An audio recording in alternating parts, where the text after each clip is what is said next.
नमस्कार, मी राहुल कुलकर्णी. मध्य पूर्व मधल्या संघर्षामुळं भारतीय अर्थव्यवस्थेसमोरची आव्हानं फार मोठी आहेत. मुळात ऊर्जेचं संकट आहे, म्हणजे क्रूड ऑइल, पेट्रोल आणि डिझेल आणि गॅस. आता ह्यातच या देशामध्ये जे काही तंत्रज्ञान उपलब्ध आहे, कारण भारतीय मनुष्य मोठा कल्पक आहे, तो हे सांगतोय की हे सगळं संकट आपण आपल्या क्षमतेवरती दूर करू शकतो. मी जर तुम्हाला असं म्हणालो की हे जे गवत आहे, या गवतापासून गॅस तयार करता येऊ शकतो, आणि तो कोण करतोय तर आपल्या सातारा जिल्ह्यातल्या खंडाळा तालुक्यामध्ये 55 कोटी रुपये खर्च करून जी फॅक्टरी आज गॅस बनवते, मी तिथे आहे. आणि ते सांगत होते मला की संपूर्ण भारताची ऊर्जा गरज भागेल एवढं सगळं आपण करू शकतो, नवे जगाला ते देऊ शकतो. फक्त तुझं आहे, तुझं पाशीमध्ये आपलं तिकडे लक्ष नव्हतं आजवर. आणि म्हणूनच आपण हे शोधतोय की असं काय काय सुरू आहे या देशामध्ये. जसं आम्ही तुम्हाला बायोडिझेल दाखवलं, तसं आता ह्या गवतापासून गॅस दाखवतोय. आणि ज्यांनी हे केलंय ते साहेब, नमस्कार. नमस्कार सर. नमस्कार. तुमचाच परिचय करून द्या. आता मी काय सांगणार तुमच्याबद्दल. मी Anil Raj Pise, managing director of Raj process equipment and systems private limited. Basically आमची ही कंपनी ही process equipment, process plant manufacturing आहे. आम्ही लास्ट 25 वर्ष या इंडस्ट्रीमध्ये आहोत. आम्ही जवळजवळ 35 देशामध्ये एक्सपोर्ट करतो आणि आमचे 5,000 प्लस हे सॅटिस्फाईड क्लायंट आहेत. आता Raj process equipment system private limited ही प्रोसेस इंजिनिअरिंग कंपनी असल्यामुळे आम्ही प्रोसेस इंजिनिअरिंग करून केमिकल, फार्मास्युटिकल, फूड आणि अदर इंडस्ट्रीला प्लांट सप्लाय करत होतो. नंतर आम्ही डिस्टलरी, नंतर बायोगॅस या टँकर सिस्टम देण्यास सुरुवात केली.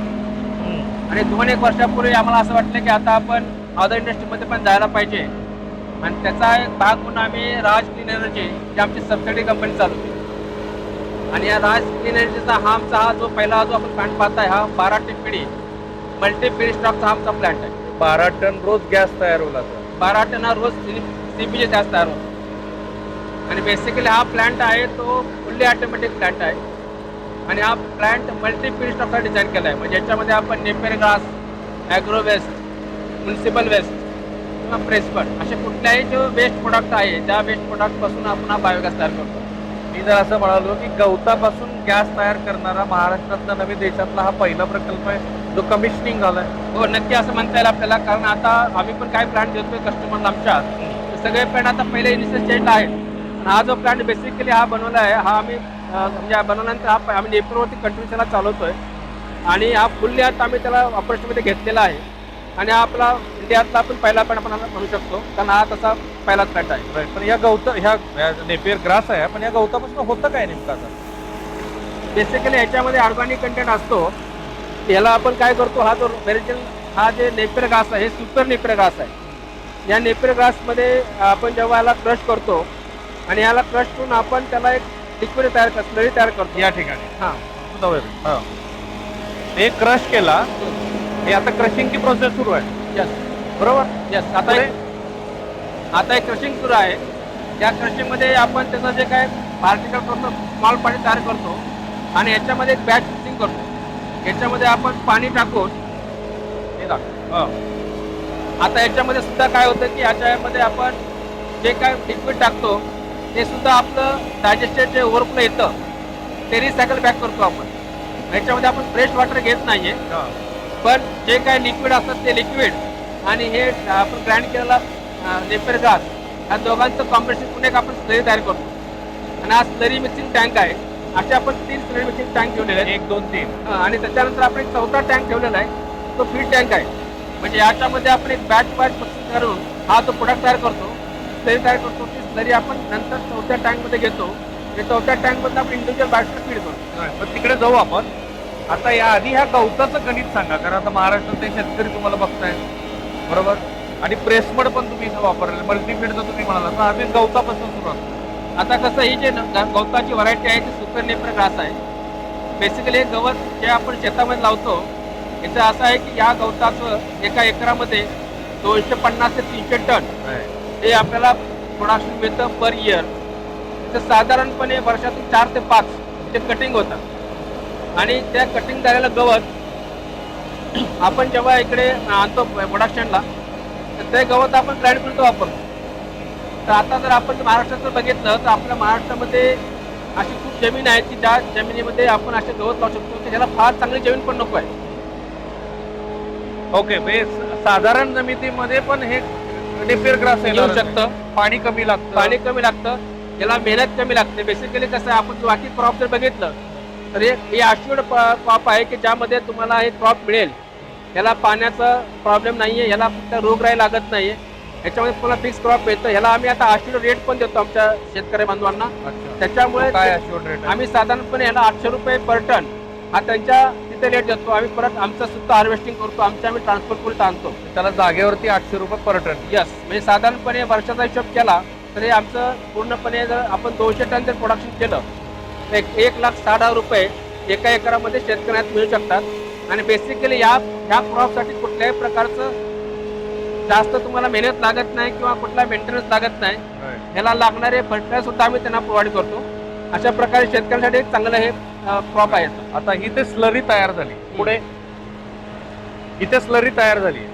ही स्लरी तयार झाली तर पुढे होतं ते तुम्ही प्रोसेस सांगितले मला. हां, आता ही जी आपण स्लरी करतो, ही स्लरी तयार झाली तर आपण ही स्लरी ट्रान्सफर करतो फिडिंग टँकमध्ये. ज्या टँकमधून आपण पुढच्या प्रोसेसला प्रोडक्ट घेतो. म्हणजे याच्यामध्ये ही बॅच मिक्सिंग आहे. या बॅच मिक्सिंगमध्ये आपलं स्लरी बनल्यानंतर याला फक्त आपण पुढचे ट्रान्सफर करतो, कारण याच्यामध्ये आपण हे 1 बाय 1 बॅच केल्यामुळे आपल्याला कंटिन्युअस स्पीड तिकडे पुढे हवा असतो. प्लॅन चालू राहतो. हां, प्लांट कंटिन्युअस स्पीडिंग असल्यामुळे आपल्याला बॅच संपल्यानंतर ट्रान्सफर करून दुसरीकडे घेतो आणि परत नवीन बॅच सुरू करतो. अशा आपण इंडिव्हिज्युअल 3 मिक्सिंगमध्ये वेगवेगळ्या बॅच तयार करतो. राईट. आता हे प्रेसमेड आहे म्हणजे मळी आहे थोडक्यात. प्रेसमड आहे, प्रेसमड आहे, मळी नाही. मळी नाही. हा प्रेसमड आहे. हा प्रेसमड जो आहे ना, हा शुगर मधला एक बेस्ट प्रोडक्ट आहे. जनरली आपण काय करतो की शुगर इंडस्ट्रीमध्ये जेव्हा आपण सेपरेट करतो साखर तिथे, त्या ठिकाणी हा एक वेस्ट प्रोडक्ट निघतो. आणि हा वेस्ट प्रोडक्ट ह्याच्या अगोदर आपल्या इथे जनरली कंपोस्टिंगसाठी वापरला जायचा आणि त्याच्यामध्ये फारसं व्हॅल्युएशन त्यांना मिळायचं नाही. तर आम्ही आता हा प्रोडक्ट हा कारखान्यातून डायरेक्ट घेतलेला आहे, शुगर फॅक्टरीतून घेतलेला आहे आणि त्यांना त्याच्यापासून हा आता आपण बायोगॅस बनवतो. राईट.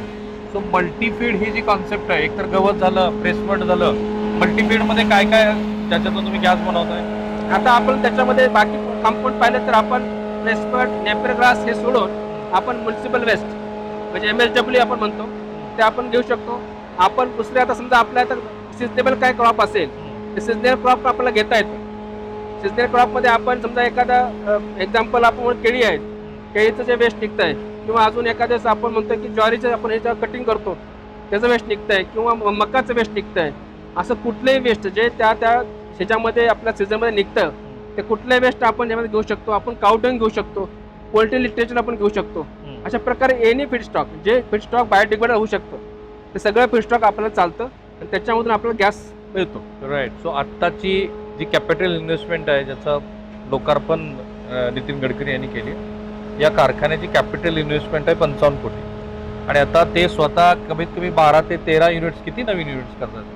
आता सर आम्ही आपल्या काय आता आम्ही प्लांट असले आमचे बरेच कस्टमर आहेत, त्याच्यामध्ये काही शुगर बेस्ड कस्टमर आहेत, काही नॉन शुगर बेस्ड कस्टमर आहेत. तर शुगर बेस्डचे एक 5-6 युनिट आम्ही आता करतोय आणि नॉन शुगर बेस्डचे पण 5-6 युनिट करतोय. जे मल्टी फीड स्टॉकर चालते. जसं तर आमचा हा प्लांट आहे सिमिलर प्लांट, हा आमचा इंडिपेंडंट प्लांट आहे किंवा स्टँडअलोन प्लांट आहे. अशा प्रकारे स्टँडअलोन प्लांट आमच्या काही क्लायंटचे पण आहेत जे नॉन शुगर बेस आहेत. त्याचे एक आम्ही 5-6 प्लांट करतोय आणि जे कस्टमर जे शुगर बेस आहेत ज्यांच्याकडे शुगर स्वतःचं प्रेसमेड आहे किंवा डिस्टिलरी स्पेंट वॉश आहे, या प्रोडक्टवरती पण त्यांना आम्ही प्लांट देतोय. आता मिडल ईस्ट क्रायसिसची चर्चा सुरू आहे म्हणून जर एखादा असाच प्लांट याच्या रिप्लिका जर बनवायच्या झाल्या तर त्याला इरेक्शनला आणि प्रत्यक्षात कमिशनिंगला किती काळ लागेल? हा जर प्लांट आपण ग्रीनफील्ड म्हटलं की ज्याच्यापासून स्टार्ट टू एंड तर त्याला कमीत कमी 8 ते 10 महिने लागतात प्लांट उभा करायला. आणि ह्या प्लांटचं प्रोडक्शन स्टार्ट केल्यानंतर त्याला एक पहिला 1.5 महिना हे गॅस प्रोडक्शन करायला लागतो. हे साधारण तसे 10 ते 12 महिनं हा आपल्याला पूर्ण लागतात गॅस प्रोडक्शन बाहेर यायला. ओके. आत्ताच्या मिडल ईस्टमधल्या क्रायसिसमध्ये आपल्या ऊर्जेच्या सगळ्या गरजेबद्दल आपण आपलं अवलंबित्व दिसलंय आता की आपण मिडल ईस्टवरती खूप अवलंबून आहोत. पण जर कमर्शियली हा तुम्ही गॅस बनवत आहात आणि रोज तुम्ही आता 12 टन बनवताय, पण 100% हा कमिशनिंग झालेला आहे आता? हो, हा 100% झाल्यानंतर आता पूर्ण 12 टन कपाशीला पोहोचलेला आहे. राईट. सो असे किती प्लांट बनवल्यानंतर आणि खरोखर आपली देशाची ऊर्जेची किमान गॅसची जी गरज आहे ती स्वयंपूर्ण होऊ शकते? नक्की होऊ शकते. कारण आपल्या देशाचं जर रॉ मटेरियलचं पोटॅन्शियल पाहिलं तर आपल्याकडे 62 मिलियन मेट्रिक टन हे रॉ मटेरियल आहे, जे वेस्ट रॉ मटेरियल आहे, जे बायोडिग्रेडेबल मटेरियल आहे, की ज्याचं आपण गॅसमध्ये कन्वर्ट करू शकतो. आता जर आपलं सध्या जर बघितलं तर आपल्या इंडियामध्ये आपण फक्त 1% हे रॉ मटेरियल वापरतोय. फक्त 1% रॉ मटेरियल ते आता बायोगॅस प्रोडक्शन आहे. म्हणजे आपण 99% अजून रॉ मटेरियल बॅलन्स आहे, ज्यावरती आपण गॅस प्रोडक्शन करून आपण तयार करू शकतो. हे जर आपण सगळं जर बघितलं तर आपल्या देशाची पूर्ण गॅसची नीड हे आपण स्वतः कंप्लीट करू शकतो. तेवढं आपल्या इंडियामध्ये पोटेन्शियल आहे. आपल्या सेंट्रल गव्हर्नमेंट म्हणजे आपले पंतप्रधान नरेंद्र मोदी साहेबांच्या संकल्पनेतून स्वच्छ भारत अभियान जी स्कीम झाली, त्या स्वच्छ भारत अभियान स्कीममध्ये 5000 CBG प्लांट्स हे आपल्याला आता बनवायचे आहेत. आणि त्यासाठी गॅस कॉम्प्रेस बायोगॅस बनवायचा आहे. त्याच्यामध्ये जवळजवळ 42,000 मिलियन मेट्रिक टन हा आपला रॉ मटेरियल यूज होणार आहे. तर ही स्कीम जर आपली पूर्ण इम्प्लिमेंट झाली तर आपला भारत देश नक्कीच सेल्फ सफिशियंट होऊन जाईल. ओके. पण आता तुम्ही म्हणालात की रॉ मटेरियल केवळ 1%च आपण वापरतो, तर ते रॉ मटेरियल कुठल्या स्वरूपात आहे की जे वापरलं जात नाही? आता जर आपण पाहिलं तर आपल्या इंडियामध्ये जे काही म्युन्सिपल वेस्ट आहे, जे प्रत्येक मोठ्या मोठ्या शहरामध्ये आहे, की ते म्युन्सिपल वेस्ट आता आपण सध्या म्हणजे लँड फिलिंगसाठी वापरतो. त्याच्यानंतर ॲग्रो वेस्ट इतकं आपलं अडॅप्ट असतं की आपण बऱ्याच वेळा ॲग्रो वेस्ट जाळून टाकतो. म्हणजे आपण नॉर्थ ईस्टला पासून पराडी आपण पुन्हा जाळतो. इकडे आपल्या महाराष्ट्रामध्ये सुद्धा आपण केन ट्रॅश हा पुन्हा जाळून टाकतो. केन ट्रॅश सुद्धा एक रॉ मटेरियल आहे की ज्याच्यामध्ये आपल्याला बायोगॅस मिळतो. तशा प्रकारे आपल्या बाकीच्या ज्या काही आपल्या रेग्युलर जे काही सिजनेबल क्रॉप्स आहेत ते सगळे आपण रॉ वेस्ट आहे आपण बऱ्याच वेळा ते जाळतो किंवा आपण तसंच शेतामध्ये टाकून देतो. ह्या सर्व जर रॉ वेस्ट आपण एकत्र केल्या तर आपल्याला ह्या एवढ्या क्वांटिटीमध्ये आपलं रॉ मटेरियल तयार होऊ शकतं आणि त्याच्यामध्ये तेवढा गॅस बनवू शकतो. राईट. पण केवळ त्यांनी गॅसच बनवलेलं नाहीये, त्यांनी बनवलेला खत बघा तुम्ही. मी तर म्हटलं की तुम्ही जादूगारच आहात आणि एवढे कल्पक आहेत हे. यांच्या पूर्व इतिहास त्यांचा तर इतका इंटरेस्टिंग आहे, तो मी शेवटी सांगेनच. पण त्यांनी ज्या पद्धतीच्या ह्या तंत्रज्ञानाचं पेटंट घेतलंय तेही युनिक आहे. पण आता इथे तो स्लरी आली. आता हे कसं आहे की जेव्हा आपण हा स्लरी बनवली, आपण मिक्सिंग करून घेतली आणि त्या फीड टँकला घेतली. हा फीड टँक आहे. तर या फीड टँक मधून आपली स्लरी जाते बायोडास्टर प्लांटला, ज्यामध्ये आपण गॅस प्रोडक्शन करतो. तर पहिल्यांदा कटिंग झाली, स्लरी झाली, फीड टँकला आली, या फीड टँकला आली. ह्या फीड टँक एकदा दाखवूया आपण. हा आता याचं थोडंसं जे काही तांत्रिक लोकांना पण माहिती हवी आहे म्हणून याची काय साईज वगैरे काय आणि फीड टँक मध्ये प्रोसेस काय होते? आता बेसिकली पहिला जो मिक्सिंग टँक आहे त्याच्यामध्ये आपण जो काही रॉ मटेरियल घेतलं आहे आणि जे काही आपलं रिसायकल लिक्विड आहे ते दोघांचं मिक्सिंग होतं. ते मिक्सिंग झाल्यानंतर ते एक आम्ही 20 मिनिटांची आमची मिक्सिंग बॅच आहे. ते 20 मिनिटाची मिक्सिंग बॅच पूर्ण झाल्यानंतर तो लिक्विड इकडे ट्रान्सफर ह्या टँकमध्ये होतो. याला आम्ही फीड टँक म्हणतो. आता बेसिकली काय झालं की ह्याच्यामध्ये आम्ही एवढं ऑटोमेशन केलेलं आहे की आम्हाला या प्रत्येक फीड टँकमध्ये मिक्सिंग टँकमध्ये किती सॉलिड रॉ मटेरियल देतोय आपण त्याचं कंटिन्युअस रेकॉर्डिंग होतं आहे. त्याला ऑनलाईन वेईंग आहे. वा. आणि ऑनलाईन वेईंगमध्ये ते कंटिन्युअसली रेकॉर्ड होऊन झाल्यामुळे आपल्याला ते पर डे आम्ही किती फीडस्टॉक एका टँकला घेतला आणि त्या फीडस्टॉक टँकमध्ये नंतर मिक्स केलेला लिक्विड आपण पुढच्या टँकला किती ट्रान्सफर केला हे सुद्धा आपलं मेजर होतं आहे. ते मेजर झाल्यानंतर ह्या जो मधला जो लास्ट टँक आहे ह्याच्यामध्ये आम्ही होल्डिंग टँक म्हणतो किंवा इंटरमीडिएट टँक म्हणतो. या टँकमध्ये फक्त काय आहे की जो तयार झालेला मास आहे, ज्याला प्रोडक्ट आहे तो इथं आम्ही कंटिन्युअस स्टरिंग ठेवतो, कारण याला अदरवाईज हे सेटल होऊन खाली बसेल. आणि इथून फक्त आपण पुढे व्हायब्रेशन म्हणून त्याला काय व्हायब्रेटर म्हणायचं, मिक्सिंग म्हणतो त्याला एजिटेटर्स आहेत की त्याच्यामुळे हा जर आपण मिक्सिंग फॉर्ममध्ये ठेवला नाही तर ह्याचं सेटल होण्याची टेंडन्सी असते, त्या खाली सेटल होऊ शकतो आणि तो सेपरेट होऊ शकतो पाणी आणि सॉलिड्स. तो सेपरेट होणे म्हणून आम्ही त्याला डायजेशनमध्ये ठेवतो. आणि त्या टँकमधून आम्ही आमच्या 3 जे बायोस्टर आहेत त्या 3 बायोस्टर आपण ते फीड करतो. त्याच्यामध्ये काय केलं की सर आम्ही हे जे आमचे मिक्सिंग झाल्यानंतर आम्ही जे काही इंडिव्हिज्युअल बायोस्टर आहेत त्या प्रत्येक बायोस्टरला आम्ही इंडिव्हिज्युअल पंपने फीड होतं आणि प्रत्येक बायोस्टरला किती आपण क्वांटिटी फीड करतोय त्याची आमची रेकॉर्ड होतं. आणि त्याच्याप्रमाणे आम्हाला बायोस्टरची इफिशियन्सी म्हणजे बायोस्टरमध्ये किती गॅस बनला पाहिजे हे आम्हाला त्यातून काढता येतं. राईट. सो हा बायोडास्टर आहे. हा बायोडास्टर. राईट. आता बेसिकली ह्या बायोगॅस प्रोडक्शन प्लांटमध्ये गॅस प्रोडक्शन आणि गॅस प्युरिफिकेशन हे 2 पार्ट आहेत. आता गॅस प्रोडक्शनमध्ये पहिल्यांदा असं म्हणता येईल की gas raw material pre treatment म्हणजे आता आपण मिक्सिंग करतो आणि जे फिडिंग टँकमध्ये घेतो slurry that is pre treatment.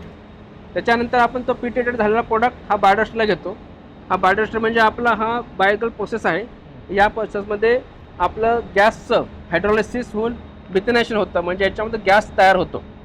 आता रॉ बायोगॅस याला म्हणतो आपण. ह्या गॅसमध्ये मिथेन, CO2 आणि H2S असे 3 गॅस असतात. 3 गॅसचं कॉम्बिनेशन असा तयार झालेला गॅस असतो. आता हे जी प्रोसेस जर पाहिली हे बायोडास्टर बेसिकली आम्ही हा आमचा CSTR डिझाईन आहे. या CSTR डिझाईन कंटिन्युअस स्टर टँक रिॲक्टर. त्यामध्ये काय असतं की याच्यामध्ये आपण जे मिक्सिंग करतो आहे याच्यामध्ये आम्ही एक नवीन ह्यात एक इनोव्हेशन केलेलं आहे की हे मिक्सिंग जे आतले आहेत मिक्सर्स जे आहेत ते आमचे सबमर्ज मिक्सर्स आहेत. आणि ह्या सबमर्ज मिक्सरमध्ये आम्ही असा एक CFD करून कॉम्प्युटर डिझाईन करून एक पॅटर्न तयार केला आहे की ज्या पॅटर्नमध्ये काय होतं की आमचे जे 4 मिक्सर एका बायोडिस्टरमध्ये आहेत ते 4ही मिक्सर एका टाईमला ऑन नसतात. त्याचं एक काही टाईम ऑन असतात, काही टाईम ऑफ असतात. आपण जर ॲव्हरेज काढलं तर आमचे हे सर्व मिक्सर साधारण 30% ऑन असतात. ओके. आणि 70% टाईम हे ऑफ असतात. आणि हे आम्ही असं काय केलं की याच्यामध्ये बेसिकली जे आपण स्टरिंग करतो त्याचा पर्पज काय असतो की हे एचएसमध्ये राहिलं पाहिजे, सेटल झालं नाही पाहिजे. ओके. आणि त्याचा कॉन्टॅक्ट झाला पाहिजे. तो कॉन्टॅक्ट जर आपण खूप जास्त रिग्रस मिक्सिंग केलं तर त्याच्यामध्ये सेल ब्रेक होतात आणि ॲक्च्युली गॅस प्रोडक्शनची जी काही रिक्वायरमेंट आहे ती फुलफिल होत नाही, उलट त्यामध्ये गॅस कमी बनतो. ते अवॉइड करण्यासाठी आम्ही त्याला एक कॉम्प्युटर स्पेसिफिक डिझाईन करून त्याला त्या स्टेजला ठेवलं की तो मिक्सिंग स्टेजला राहिला पाहिजे, सेटल झाला नाही पाहिजे, पण एक्सेस मिक्सिंग पण झाला नाही पाहिजे. ओके.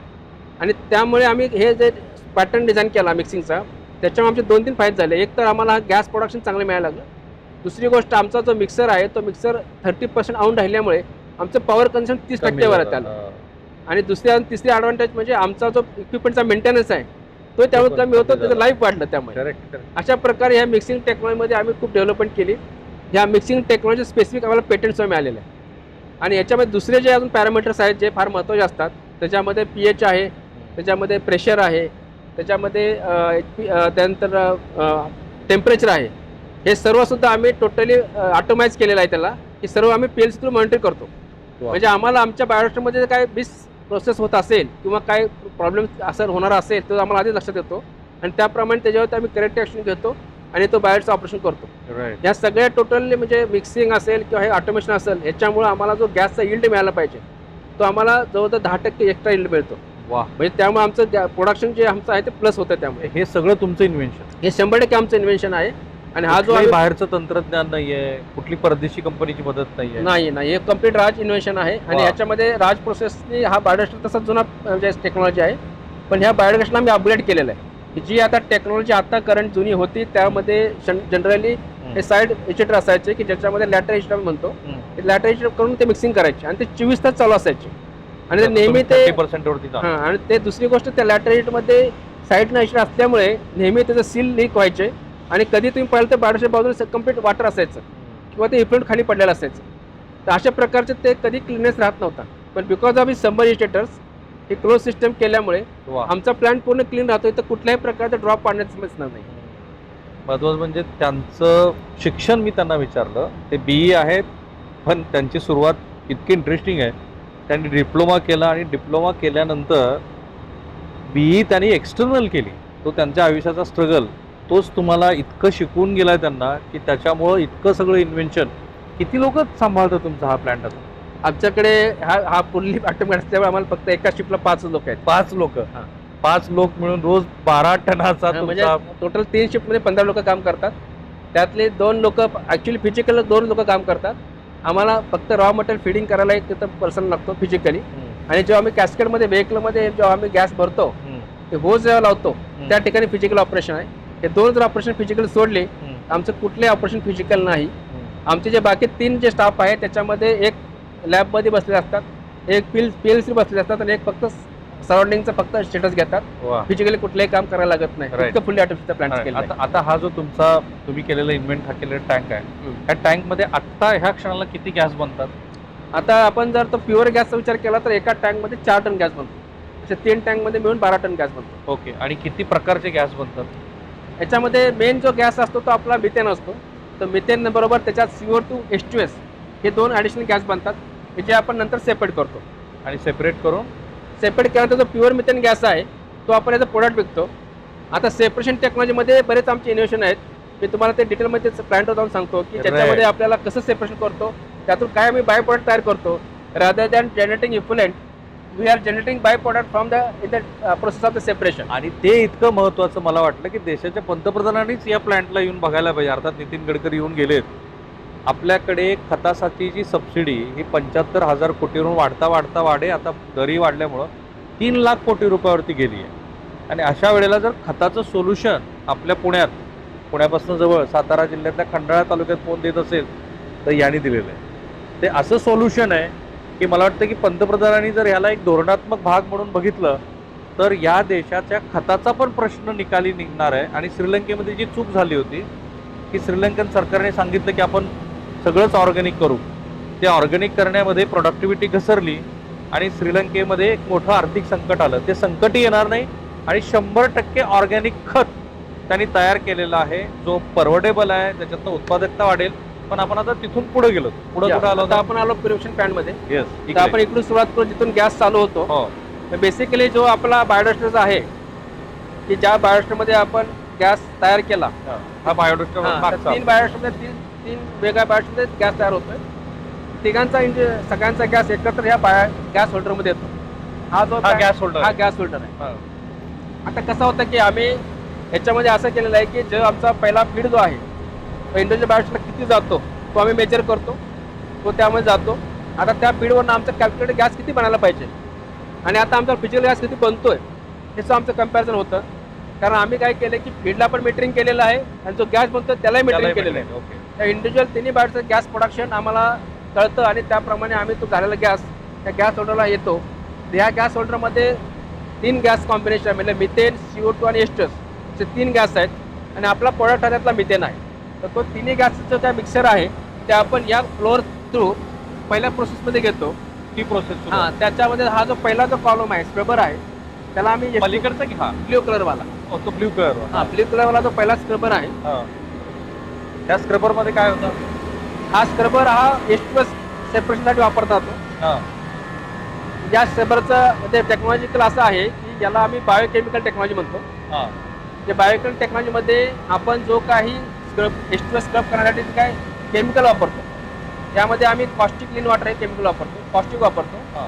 आणि यामध्ये जे काही हा स्क्रबर आहे ह्या स्क्रबरमध्ये आपण बॉटम साईडमध्ये गॅस फीड करतो आणि टॉप आणि मिडल साईडमध्ये कॉस्टिक क्लीन वॉटर स्प्रे करतो. ज्या कॉस्टिक क्लीन वॉटर स्प्रेमुळे काय होतं की आतमध्ये त्याच्यामध्ये इंटरनल पॅकिंग्स आहेत, त्यामध्ये गॅस आणि कॉस्टिक क्लीन वॉटर यांचा कॉन्टॅक्ट होतो. यांचा कॉन्टॅक्ट झाल्यामुळे H2S हा त्यामध्ये ऑब्झर्व केला जातो आणि हायड्रोजन सल्फाईड फॉर्म होतो. आणि जो मिथेन आणि CO2 दुसरे 2 गॅस आहेत त्या टॉपमधून स्क्रबरमधनं बाहेर येतात. ओके, 2 वेगळे गॅस बाहेर आले आणि आता झाले ते. यस, आता याच्यामध्ये पहिला आपला H2S सेपरेट झाला, तो आपला कॉस्टिक वॉटरमध्ये मिक्स झाला. तो जो मिक्स झालेला कॉस्टिक वॉटरमध्ये तो हायड्रोजन सल्फाईड जो आहे तो आम्ही सेकंड स्टेजला घेतो रिॲक्टरमध्ये, दॅट इज बायोरिॲक्टर. हे रिॲक्टर. हां, आता बायोरिॲक्टर हा फार इंटरेस्टिंग आणि महत्त्वाचा पार्ट आहे. यामध्ये आम्ही काय करतो, जे आम्ही H2S स्क्रब केलेला आहे आणि जे लीन कॉस्टिक वॉटरचं दोघांचं कॉम्बिनेशन झालेलं आहे त्याच्यामध्ये ऑक्सिडेशन प्रोसेस करून त्यातून आम्ही कॉस्टिक क्लीन वॉटर हे पुन्हा रिजनरेट करतो. म्हणजे आम्ही जे केमिकल यूज केलेलं आहे ते पुन्हा आम्ही जनरेट करतो. ते जवळजवळ 97% जनरेट केलं जातं. म्हणजे आम्हाला साधारण 3% एवढंच केमिकल लागतं. आणि ही जेव्हा प्रोसेस आपण करतो ज्यामध्ये आपण रिजनरेट करतो तेव्हा त्याचा जो ओरिजिनल H2S आहे त्या मिक्स झालेला तो सेपरेट होतो. त्याच्यापासून एलिमेंटल सल्फर हा एक नवीन बाय प्रोडक्ट तयार होतो. तो एलिमेंट सल्फर हा एक चांगल्या प्रकारचं फर्टिलायझर आहे किंवा ते आपण परत शुगर इंडस्ट्रीमध्ये सुद्धा यूज करू शकतो. हा तिथे तयार होतो.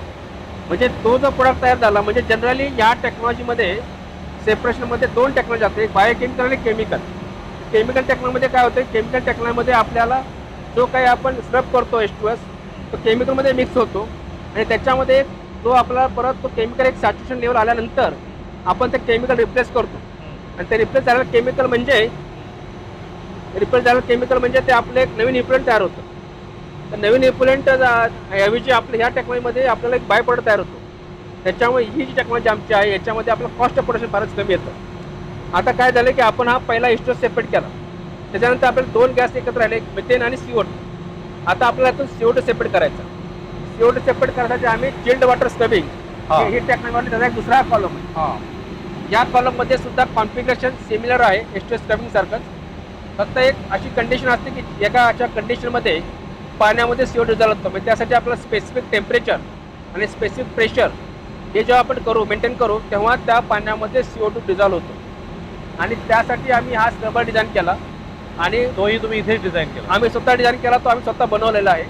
त्याच्यामध्ये आपण पहिल्यांदा जो काही आपला रॉ बायोगॅस आहे ज्याच्यामध्ये CO2 मिथेन गॅस मिक्सचर आहे ते पहिलं कॉम्प्रेसरमध्ये कॉम्प्रेस करतो. हे कॉम्प्रेसर हा कॉम्प्रेसर आहे. हा मिक्स केला इथे कॉम्प्रेसरला. हा 7 बार प्रेशरला वा कॉम्प्रेस करतो. आणि हा 7 बार प्रेशरचा कॉम्प्रेसरला गॅस आम्ही या CO2 स्क्रबरला घेतो. आणि यामध्ये आम्ही स्क्रब करण्यासाठी चिल्ड वॉटर घेतो. चिल्ड वॉटर हे आमचा हा चिलर आहे. या चिलरमध्ये चिल्ड वॉटर तयार होतं. आणि चिल्ड तयार झालं चिल्ड वॉटरचं टेम्परेचर किती साधारण 12 ते 13 डिग्री असतं. ते चिल्ड झालेलं पाणी आम्ही त्या CO2 स्क्रबरमध्ये टॉप साईडमधून स्प्रे करतो. आणि मिडल साईडमधून तो गॅस परत चार्ज करतो.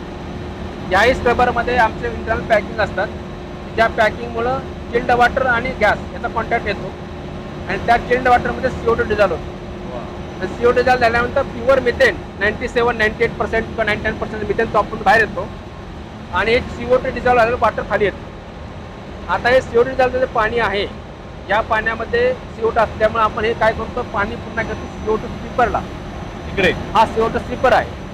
या CO2 स्ट्रिपरमध्ये काय होतं की जे डिझॉल्व झालेलं CO2 आहे तो पाण्यातून आपण सेपरेट करतो.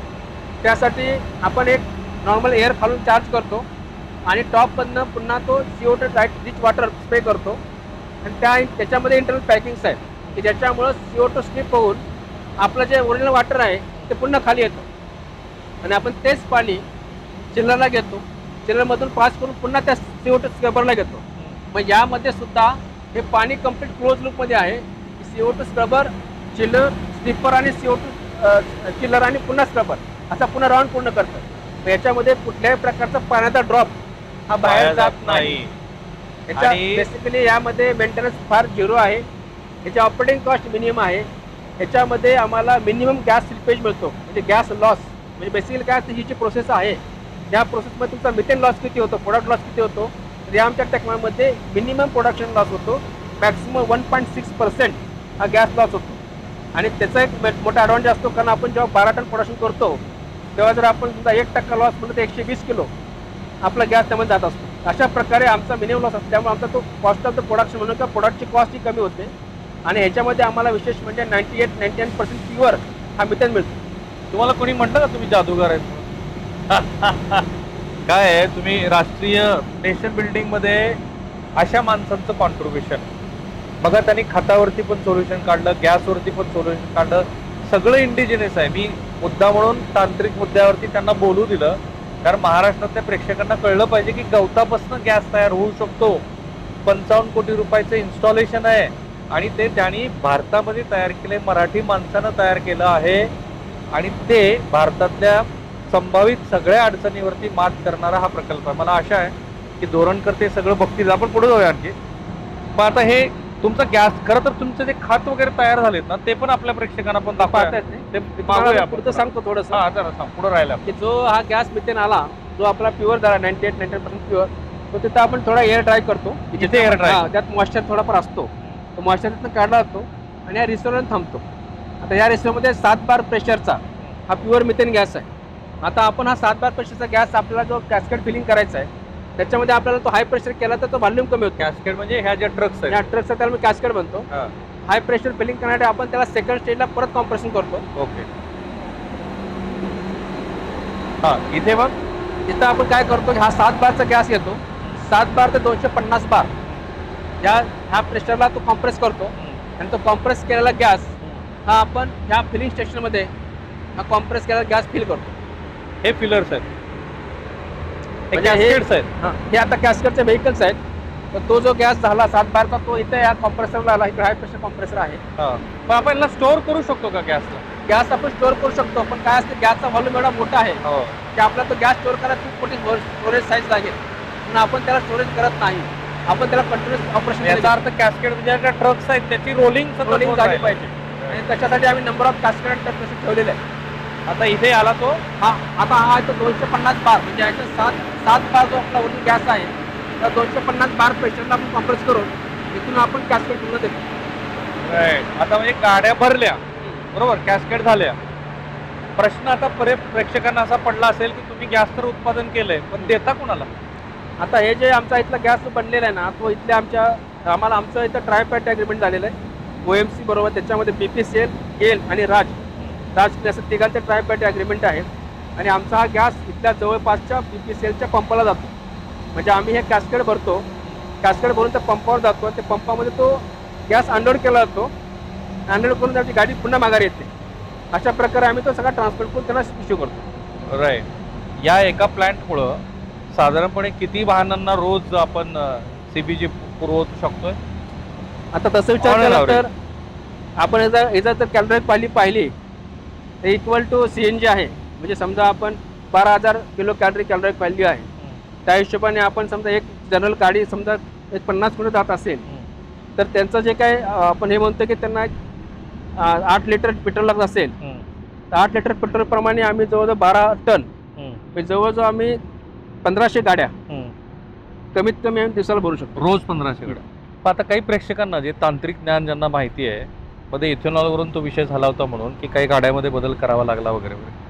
सो आपल्या ह्या CBG मुळे म्हणजे गवतापासून जो गॅस आपण बनवला आहे त्यामुळे कुठल्या गाड्यामध्ये काही चेंज करायला लागला आहे, काही टेक्निकल चेंजेस करावे लागले बघा, असं काही? असं काय झाले लागत नाही. याचं कारण काय आहे की आपला हा जो बायोगॅस आहे हा खरं तर आपण हा CNG कॉम्प्रेस नॅचरल गॅस हा फॉसिल गॅस आहे, ह्याला आपण रिप्लेस करतो.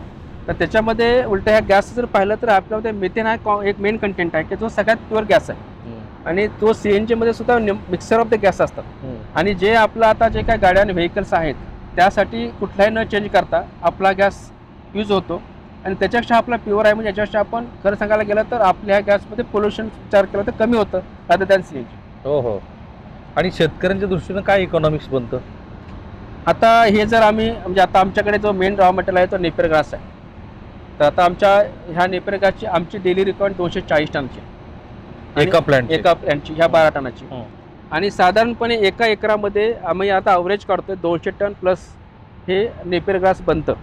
अशा प्रकारे आम्हाला जवळजवळ 300-350 एकर नेपियर ग्रासची रिक्वायरमेंट आहे एका प्लॅन्टसाठी.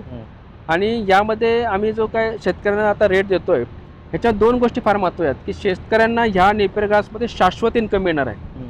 कारण हा नेपियर ग्रास हा कुठल्या बाकी क्रॉपसारखं नाही की रेट कमी झाले वाढले किंवा अजून काय मार्केटमध्ये चेंजेस झाले असं कुठल्याही प्रकारे त्याला हे होणार नाही. दुसरी गोष्ट महत्त्वाची की यामध्ये आमचं हे क्रॉप आहे एव्हरी 60 to 70 डेजमध्ये हार्वेस्टिंग होतं. ओके. म्हणजे शेतकऱ्यांना दर 2 ते 2.5 महिन्यामध्ये दरवेळेला एक पेमेंट मिळणार आहे. म्हणजे त्याला स्टेजमध्ये हे पेमेंट मिळत असल्यावर शेतकऱ्यांना 70 ते 80 हजार रुपये त्याला एका हार्वेस्टिंगला मिळतात. नाही, साधारणपणे त्यांचा टोटल वर्षाचा इन्कम जर बघितला तर कमीत कमी 2 लाख रुपये आहे. ओके. तर त्यांना एक 40,000 रुपये साधारण एका 40-50 हजार रुपये एका हार्वेस्टिंग त्यांना मिळतील. पण दर 2.5 महिन्याने मिळतील ते.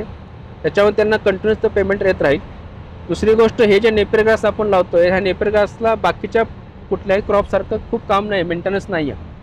आणि ह्याचं एकदा लागवड केली तर साधारण 7 ते 8 वर्ष ते कंटिन्युअस राहतं. म्हणजे त्याला परत लागवड करायची आवश्यकता नाही. लागवडीचा खर्च किती आहे? लागवडीचा खर्च सुरुवातीला एक 30,000 रुपये आहे. 30,000 रुपयामध्ये 7-8 वर्ष तुम्हाला काही करायची गरज नाही. आणि त्याच्यामध्ये 30,000 मेन खर्च आहे तो पहिला म्हणजे आपण रॉ मटेरियल म्हणतो त्याचा किंवा त्याचा आपण डोळे म्हणतो त्या डोळ्याचा खर्च आहे. अदरवाईज तिथे सुरुवातीला एक 5 ते 1000 रुपयाचा त्याला एक आम्ही फर्टिलायझर वापरतो. आणि हे फर्टिलायझर वापरल्यानंतर पुन्हा जे वर्षभर फर्टिलायझर लागतं साधारण 15 ते 20 हजार रुपये लागतं. म्हणजे दरवर्षी 50,000 रुपयामध्ये तुम्ही सुरुवातीची लागवड होते. आणि दर वर्षात त्यांना एक 15-20 हजार रुपयेचा एक खर्च असेल ते फर्टिलायझर असेल. आणि पाणी द्यावं लागेल. या 2 गोष्टी शेतकऱ्यांना कराव्या लागतील.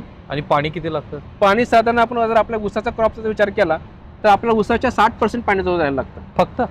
कमी लागतं त्याला. म्हणजे 40% बचत आहे पाण्याची.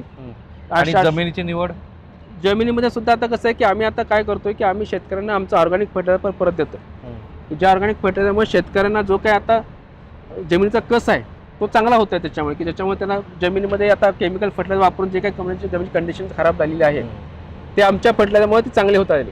त्यामुळे तोही त्यांना ॲडव्हान्टेज मिळत आहे त्याच्यामध्ये. आणि सगळ्यात महत्त्वाचं म्हणजे त्यांनी तयार केलेला जो खत आहे तो मी तुम्हाला दाखवतो आणि इथे थांबणार आहे मी. मला पुन्हा तुम्हाला तेच सांगायचं की तुझं पाशी इतकी मोठी सेटअप, इतकी मोठी इंडस्ट्री आपल्या महाराष्ट्रात आहे. आणि आता यांनी ज्या पद्धतीचं तंत्रज्ञान विथ पेटंट देशासमोर मांडलंय ते तर नाही आहे कुणाकडे. खत पण बघा.